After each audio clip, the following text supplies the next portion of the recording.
The third technology tool I chose is Storybird. Storybird is a really cool website that actually allows you to choose from an array of pictures, anything, dogs, cats, rainbows. I'm sure they have something for everything, and you actually get to create your own story from it. And as you can see here, I actually do have an unpublished story that I wrote called Puppies and Their Stories. And I think it's a really great tool to use in the classroom because it allows students to do multiple things all at once. They can work on their sentence structure, they can work on their spelling and their grammar, they can work on putting sentences together and really creating something with meaning, all while at the same time making a picture prompt, which is something that students need to learn how to do for standardized testing.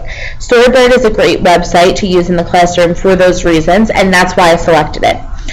So there are different ways that you can actually use it in the classroom. You could use it for students to learn how to read. So once you actually write a story like this one, you can actually just go through and have the students read it off the board, so they can, figure out exactly how to go about reading your story.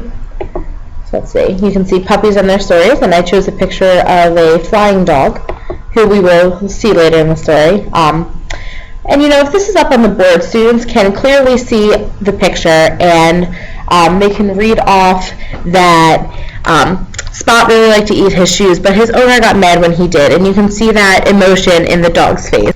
And as you go through, you can see all the different pictures and really get the students involved just by reading aloud.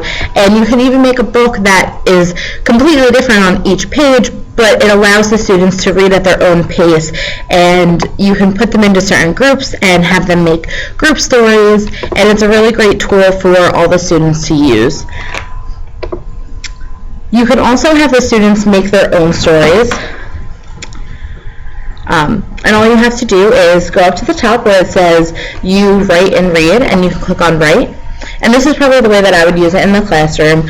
I would give each student or each group of students, depending on the situation, a topic, whether it's beaches, the jungle, an animal, music, anything like that. So let's see what we can find for music.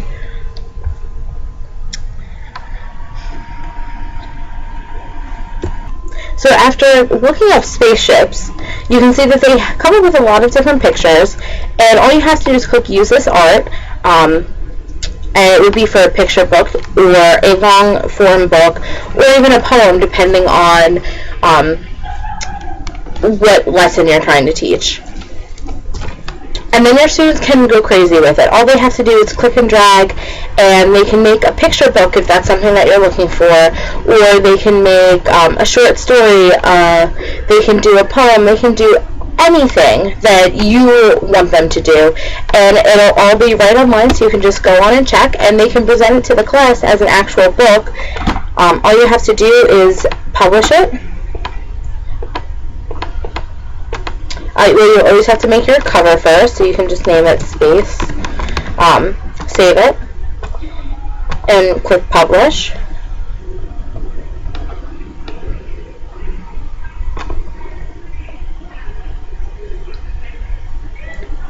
And then you'll have your story. And you can actually make it full screen and click through page by page to see what the story is. And then at the end you have the option to read it again or to create your own. So it is a really great tool to use in the classroom, and I intend on using it during any type of grammar or spelling or even sentence structure lecture in the future.